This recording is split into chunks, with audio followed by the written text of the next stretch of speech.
Israel es un país de solo 22.000 kilómetros cuadrados. Hace 80 años no existía. Su territorio era parte de un desierto pobre de un imperio corrupto. Y hoy está dentro de las 15 economías más innovadoras y es el mayor exportador de software de defensa del mundo. Su historia económica es bien particular porque siempre está asociada a una combinación entre tabú, narrativas ocultas, finanzas internacionales, segregación y tensiones geopolíticas imperiales bien turbias. El problema es que al final siempre terminan ganando estos mitos infundados. Y es justamente lo que queremos combatir con este video, porque eso termina desencadenando una desinformación sistemática y pues eso no es muy sano para nuestro pensamiento crítico. Ahora bien, ¿qué tiene que ver la familia de banqueros internacionales Rothschild, un constructor de ferrocarriles en el Imperio Turco, los judíos rusos y las tierras fértiles de Argentina con la creación actual del Estado de Israel? No por nada dicen que la economía y la historia real en muchas ocasiones supera la ficción. Espero disfruten mucho este video y solamente les quiero adelantar que es uno de los casos empresariales más interesantes que he leído en mi vida. Y recuerda que soy Sebastián Irreverente y aunque llevo 6 años construyendo videos para TikTok e Instagram, mi intención es crear videos para YouTube muchísimo más profundos sobre la realidad cruda y dura de la riqueza o pobreza de todos los países del mundo. Y en este video, obviamente, veremos el caso de Israel. Analicémoslo. Si tuviera que elegir un punto de partida para esta historia, sería el año 1881 en el Imperio Ruso. ¿Pero por qué esa fecha y por qué ese lugar? Básicamente porque alguien muy importante fallece ese año y eso cambia la historia de Israel para siempre. Solo para que tengan una idea, el Imperio Ruso ha sido el tercer imperio más extenso de la historia y era un imperio comandado por zares. Dato 1. El dato 2, que muchas personas ignoran, es que la mayor comunidad judía del mundo vivía ahí, en el Imperio Ruso. 5 millones de judíos. Y vivían aislados en lo que hoy se conoce como Ucrania, Polonia, Letonia y Bielorrusia. En 1881, un grupo insurgente desvive al zar Alejandro II con un explosivo en San Petersburgo. Para que dimensionen el caos, es como si hoy le pasara eso a figuras como Trump o Xi Jinping. ¿Cuál fue el problema de todo esto? Culparon a los judíos de ese atentado. Y entonces el gobierno dio luz verde para el terror. Estallidos de violencia sistémica permitidos por la ley. ¿Hacia quién? Hacia todos los judíos del imperio. ¿Y por qué les digo que ahí cambia la historia israelí? Bueno, porque ese suceso desencadena un éxodo masivo.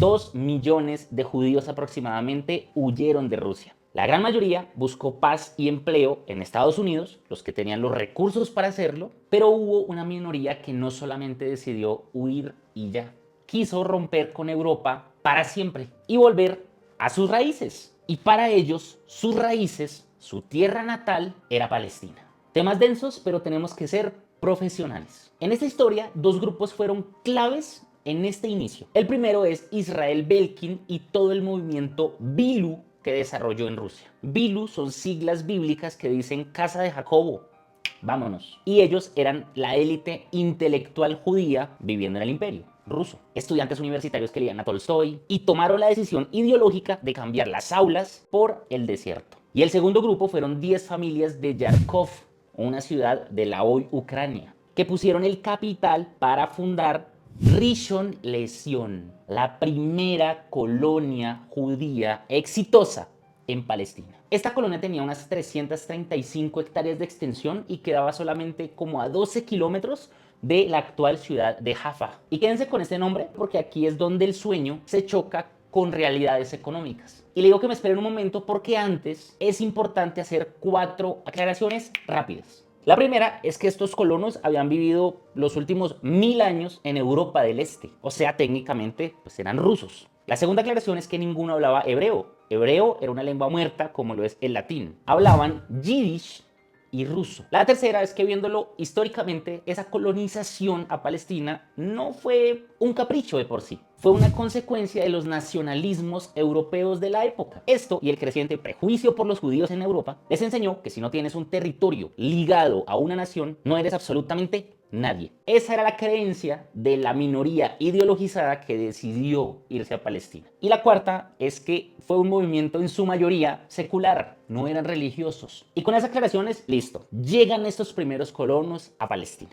Pero, ¿era Palestina un país en 1881? La respuesta rápida es No lo era. Era una región del Imperio Otomano desde hace 364 años atrás. Palestina no existía como entidad política, sino como un concepto geográfico. Es como acá en América decir los Andes o la Amazonía. Y pues administrativamente era una provincia de lo que se llamaba la Gran Siria. No era un desierto del todo deshabitado, ahí vivían 450.000 personas. Y el 90% de estos eran árabes, musulmanes, campesinos, pobres, que trabajaban las tierras de los dueños turcos que vivían plácidamente en Estambul. La Palestina política, con fronteras, con pasaportes, nace mucho después. Y nace mucho después en gran medida como respuesta a esa colonización de los judíos. Y entonces con este contexto claro ya, ¿qué pasó con esas primeras migraciones? ¿Israel prospera como espuma por su esfuerzo? ¿Son demasiado inteligentes? ¿Se asentaron, vivieron felices, comieron perdices? ¿Nos vamos a dormir ya? Tengo sueño. Para nada. Nunca nada es así, queridos. Se estrellaron con un desierto y con malaria. Y me encanta una frase que escuché por ahí porque es para honrar a todos los campesinos del mundo. Llegaron manos blancas a trabajar tierras negras. O sea, pasaron de leer libros a pensar que la labor del campo era solamente tirar semillas y ya. Riqueza de la tierra. Y no, se fregaron. Era una labor tremendamente dura y ni siquiera sabían utilizar un arado. Y se fregaron tanto que muy rápido llegaron al borde de la quiebra porque ni siquiera había agua. Su capital se esfumó. Hago una pequeña pausa para decirte que sé que me estás viendo, pero muy probablemente no estás inscrito. Si quieres apoyar este contenido de alta calidad, suscríbete al canal y dale like. Y acá es donde el idealismo ruso se choca en la cara con el capitalismo francés. Pero esperen que les quiero hacer una pregunta antes. ¿Ustedes saben identificar qué es mito y qué es realidad en torno a la familia Rothschild? Solo necesito un minuto para que reconozcan qué es falacia y qué no lo es acerca de la familia de banqueros más importante de la historia. Porque hay mucha desinformación que hay que combatir. En esencia, la familia Rothschild introdujo 4 innovaciones en el mundo financiero. La primera es que son fundadores de la banca internacional occidental. ¿Cómo así? Ellos crearon la primera red de información y transferencia de dinero en tiempo real, antes siquiera de que existiera la electricidad. Ellos diseñaron la lógica por la cual tú hoy puedes, desde tu celular, enviar dinero desde tu ciudad a cualquier otra ciudad del mundo. Segundo, son uno de los fundadores de la banca de inversión. ¿Qué es la banca de inversión? Transformar ahorros pasivos no en préstamos comerciales, sino en infraestructura gigantesca. Y por eso fueron los principales patrocinadores de los primeros ferrocarriles de Europa y los responsables de su primera industrialización. Tercero, son uno de los fundadores del mercado moderno de bonos. Obviamente ellos no prestaban dinero a gente del común, ¿no? Su nicho de mercado eran los reyes y la nobleza. Pero vale que da esto porque es muy interesante. Antes de ellos, los préstamos en las monarquías eran personales para el rey y si él moría, pues la deuda moría con ese rey. ¿Qué hicieron ellos? Ellos cambiaron la lógica para que la deuda no fuera del rey, sino del Estado. Deuda pública. Y teniendo en cuenta eso, ¿por qué eran tan importantes? Porque fueron los prestamistas principales del imperio más grande que ha existido en toda la historia de la humanidad, que es el Imperio Británico. Y 4, por mucho tiempo, simplificadamente, ellos decidían el precio del dinero, ya que ellos fijaban el precio del oro desde su oficina en Londres. Y por mucho tiempo, el oro era el anclaje de valor de la mayoría de las monedas. Esto es importantísimo de entender, queridos. Ellos no eran ricos y ya, ellos eran el sistema financiero global. Ellos fueron los arquitectos de lo que hoy es el sistema financiero global. Cuando tú tienes ese poder, ser rico es lo menos importante. Ahora, que eso signifique que eres el dueño del mundo, que eres el dueño de todo, que controlas como un pulpo todos los tentáculos de la vida privada de la gente, es otra cosa, eso es diferente. Todo este contexto es importante porque justamente en ese momento de la historia de Israel entra en escena Edmond James de Rothschild, hijo del fundador de la rama francesa de la familia. Como les decía, la colonia Rishon-Lezion estaba en esencia en quiebra. Y en un acto de desesperación, ellos enviaron un emisario a París, que a través del gran rabino de Francia logró una audiencia con Edmond de Rothschild. Y después de una charla, este varón firma una donación por 25.000 francos, que era una fortuna en ese momento. pero con una letra pequeña, pequeña, pequeñita. A cambio de pagar todas las deudas de esos colonos de Rishon LeZion, estos colonos le cedían a Rothschild la propiedad legal de las tierras que habían adquirido. Y de la noche a la mañana pasaron de ser pioneros, soñadores libres, a trabajadores de un noble y banquero francés. Porque en el mundo de la realpolitik, el que tiene el oro pone las reglas. Esta es una lección bien importante. En este canal no vamos a ser idealistas. ¿Qué pasó después de eso? Bueno, Edmond Rothschild se apersonó de la colonia y entonces comenzó a enviar emisarios franceses, agrónomos profesionales y dicta lo que exactamente se tiene que cultivar ahí. Y la primera decisión que tomó fue cultivar uvas para hacer vino. Y más adelante la colonia Rishon LeZion se convierte en Carmel Mishari, el primer negocio industrial a gran escala de el pre-Israel. Que por cierto, hoy esa empresa sigue existiendo bajo el nombre de Carmel Winery, responsable más o menos del 30% de la producción nacional israelí de vino de alta calidad. Pero más allá de eso, hagámonos una pregunta. ¿Por qué uno de los hombres más ricos y poderosos del mundo invertiría 25.000 francos en un desierto? No fue por rentabilidad, porque de hecho perdió muchísimo dinero durante décadas. Uno podría pensar que la rentabilidad, pero ¿y si pierde plata? No tendría lógica. Fue por realpolitik. Es una combinación muy interesante. La primera razón fue por filantropía. Era muy probable que quisiera un refugio para los judíos lejos de Europa. Él era judío. Pero segundo, y posiblemente más importante, hizo esa labor para protegerse a sí mismo. Piénsenlo por un segundo. Él temía que si millones de judíos rusos, pobres, por el éxodo que estaba pasando en el Imperio Ruso, llegaban a Francia, a su lugar, a su casa, a su barrio, la hostilidad estructural que los perseguía en Europa, pues estallaría en Francia, en París, poniendo en riesgo sus propios negocios y su estatus social. Ojo ahí, posiblemente era mucho mejor financiar una colonia lejos de casa que arriesgar el imperio que tiene en la casa. Sin embargo, la cosa fue mucho más allá. Limitarlo a cuidar su imagen personal sería como una explicación muy simplona. Porque piensen en esto, una cosa es limitar la mala imagen del judío en Europa, tratar de detenerla, pero ¿y si Edmond quería ir más allá? Y su intención no era solamente limitar la mala imagen, sino promover una imagen positiva. Porque son dos cosas distintas. Esa causa suena mucho más desafiante. Es que por más que le doy vueltas a mi cabeza, ellos tenían ya todo el dinero del mundo, todo. ¿Por qué hacer algo con la única intención de ganar más de lo que te sobra para ti y 100 generaciones adelante? Los Rockefeller tenían la educación como la causa.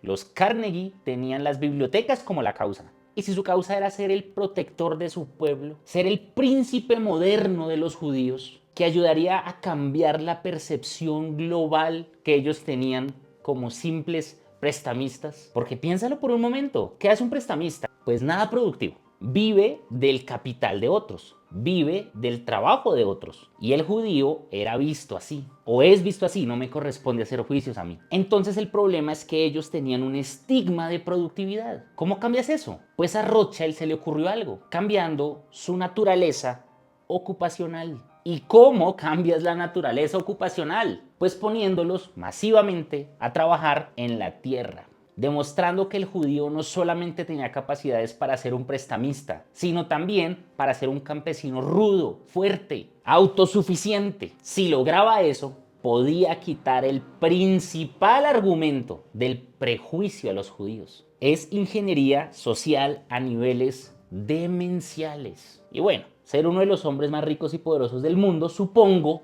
que podía ayudar a su causa, ¿no? Y entonces él miró el panorama y se dio cuenta que la colonia de Rishon LeZion era el punto de partida. Y entonces se puso a rescatar no solamente a otras colonias que se estaban fundando y que como Rishon LeZion también estaban quebrando, sino que además se puso a comprar tierras extensas en Palestina a los terratenientes árabes del Imperio Otomano que ni siquiera vivían ahí. Y el mecanismo fue fascinante. De 1882 a 1889 compró más de 50.000 hectáreas de tierra en Palestina. Edmond de Rothschild era el terrateniente número 1 de esa región del Imperio Otomano. Y sabiendo los problemas que los judíos rusos estaban teniendo en el Imperio Ruso, Mandó emisarios para que buscaran familias que tuvieran algo de conocimientos en agricultura y les pagaba el viaje a Palestina para contratarlos como sus trabajadores. El efecto se fue moviendo. No solamente fue por Edmond directamente, pero como les digo, eran condiciones extremas. Había una fuerte malaria ahí, pero sí alcanzó a contratar unos 7.000, 6.000 judíos. Pero su mecánica era muy feudal. Yo soy dueño de todo y tú trabajas a cambio de sobrevivir, pero yo te cuido. Yo hago hospitales, yo hago escuelas y demás. Poco a poco se va regando el chisme y pues miles de familias comienzan a llegar. ¿Por qué? Tenemos que entender esto, en muchas o en gran medida, la mayoría no tenía ideología, querían un refugio, querían un trabajo, querían un espacio. Y eso suena loco, ¿no? Pero eso no es lo realmente loco, no lo es. Edmond Rothschild no solamente tenía la tierra y llegaban los judíos y listo, vivan donde quieran, háganle, cultiven esto, pero hagan lo que se les dé la gana. No, Edmond fue el primer constructor moderno de las primeras ciudades de Israel. Eso a mí me voló la cabeza. Eran conocidas como Moshavot o ciudades empresa, asentamientos planificados con industria agrícola y agroindustrial y con una mentalidad de autogobierno judío. Solo judío, ya vamos a hablar de eso. Todo eso construido por él y su equipo de trabajo. ¿Y por qué lo hacía? Pues en parte para enviar también un mensaje al mundo. El trabajador judío puede vivir dignamente, no en chozas, no en carpas, sino en viviendas estilo francés. Son jugadas maestras y sí, lo pongo sobre la mesa. Y es lamentable. Todo esto lo hizo desconociendo a las 450.000 personas árabes musulmanes pobres que vivían en la región.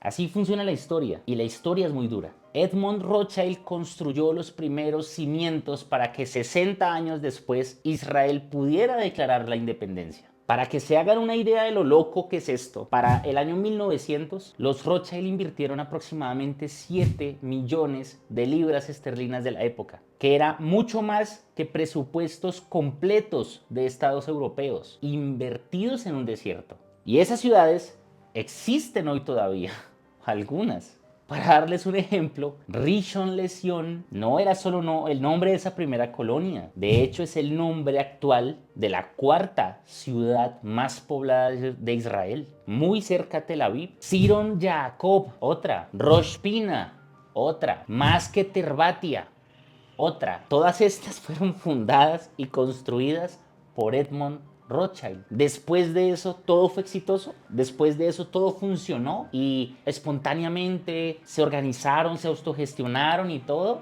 No, apaga y vámonos. No, queridos. Y esta lección de verdad es súper fantástica. Zapatero a tus zapatos. Así se hace el hombre más rico del mundo. Ningún hombre puede hacer todo y ningún hombre, o mujer por supuesto, está diseñado para todo. Edmond Rothschild era un banquero, no era gestor de personal agroindustrial y agrícola en un desierto. Por más plata que tuviera, no lo era. Y se cansó y se agotó. No había forma de que fuera rentable.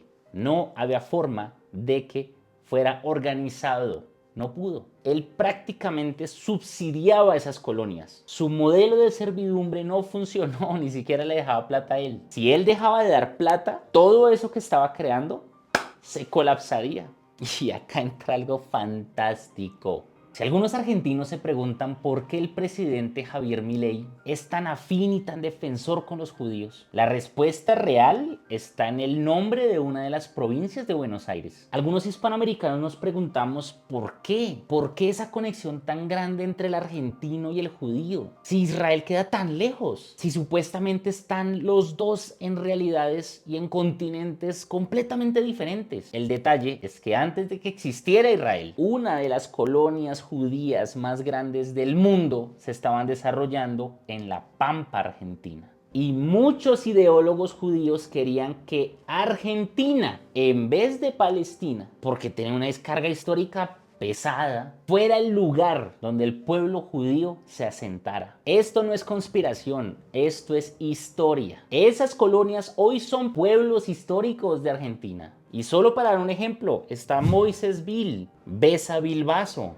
Rivera y Villa Domínguez. El artífice de todo esto en Argentina fue el banquero judío alemán Moritz de Hirsch, que no solamente ayudó a los judíos rusos a escapar del terror que estaban viviendo en el Imperio Ruso, principalmente hacia Argentina y hacia Estados Unidos, sino que además estableció la infraestructura y el modelo de organización autosuficiente necesario para que la idea de un Estado judío fuera viable, aunque él en ese momento no lo sabía. Una provincia de Buenos Aires se llama Maurice Hirsch por esa herencia histórica. Y él no actuaba en su nombre, sino en nombre de su fundación creada en 1891 en Londres, con 2 millones de libras esterlinas de la época. En ese momento, la fundación más grande y rica de la historia, la Jewish Colonization Association, o ICA en idioma yiddish, fundación a la que años después acudiría Edmond de Rothschild para que le ayudara a gestionar las colonias que él estaba formando en Palestina. Moritz de Hirsch no era ningún aparecido, queridos. Fue el nieto del primer judío que pudo tener propiedades en Baviera y fue hijo de los banqueros de los reyes de Baviera y por ende uno de los herederos más ricos del mundo. Con la muerte de su único hijo, decidió que sus herederos serían su pueblo. Esto explicarte el mecanismo de la ICA, porque posiblemente fue la operación de ingeniería social y financiera más importante del siglo XIX. Y de verdad quisiera, pero es que no estoy exagerando. La misión del ICA era muy clara: rescatar a judíos del Imperio Ruso. Y aquí pongo las cosas sobre la mesa. Es la primera gran crítica. Era un club exclusivamente judío. Ni árabes, ni criollos argentinos, ni ingleses cristianos, ni nada. Solo judíos. Su meta no era la integración local, eso no le importaba. Su meta era el rescate y la productividad. Punto. Hoy suena segregador, y posiblemente lo fue, pero tenemos que tener mucho cuidado con juzgar el pasado con la moral de hoy. Porque lo realmente disruptivo y lo que marca la diferencia radical con las colonias belgas del Congo, por ejemplo, o las colonias inglesas en la India, por ejemplo, es que nunca buscaron explotar a los locales, sino sudar ellos mismos la tierra. Esto es vital. Esta colonia en Argentina no buscaba siervos. El ICA era una fundación, pero en esencia era un fondo de inversión londinense. Con los 2 millones iniciales de Hirsch, comenzó a comprar enormes extensiones de tierra en Argentina, que era un país nuevo en ese momento, y tierra fértil. Comenzó a contratar agrónomos profesionales alemanes y comenzó a sellar alianzas con gobiernos locales. Y la mecánica, es que de verdad es fascinante, se basaba principalmente en una premisa: el hambre es la mejor escuela de agronomía.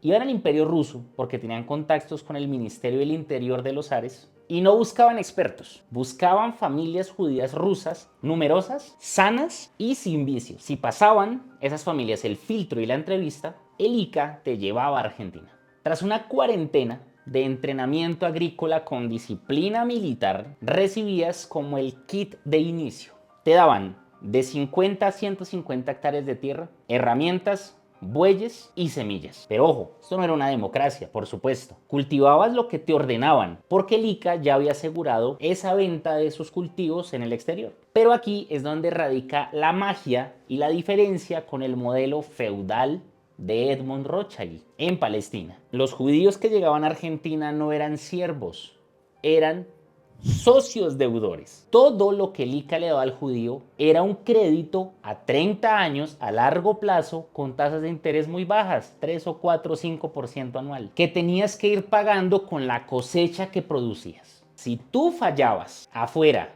pero si cumplías, a esos 20 o 30 años te entregaban el título de propiedad de la tierra, y de esa forma es que 35.000 exiliados judíos se convirtieron en empresarios agrícolas de clase media en Argentina. El capital que llegaba al ICA se reinvertía. ¿Y se reinvertía en qué? En comprar más tierras, comprar tecnología, comprar mejores semillas, convirtiendo al ICA, en esencia, la Jewish Colonization Association, en el mayor terrateniente de Argentina, con más de 615.000 hectáreas en propiedad. y hasta su propia estación de trenes. Gracias a ese éxito en Argentina fue que el barón Edmond de Rothschild busca al ICA en el año 1900. Para que nos hagamos una idea, la fundación de Hirsch era como el McKinsey de la agricultura en el siglo XIX. Entonces, Rothschild le cede la gestión, no la propiedad,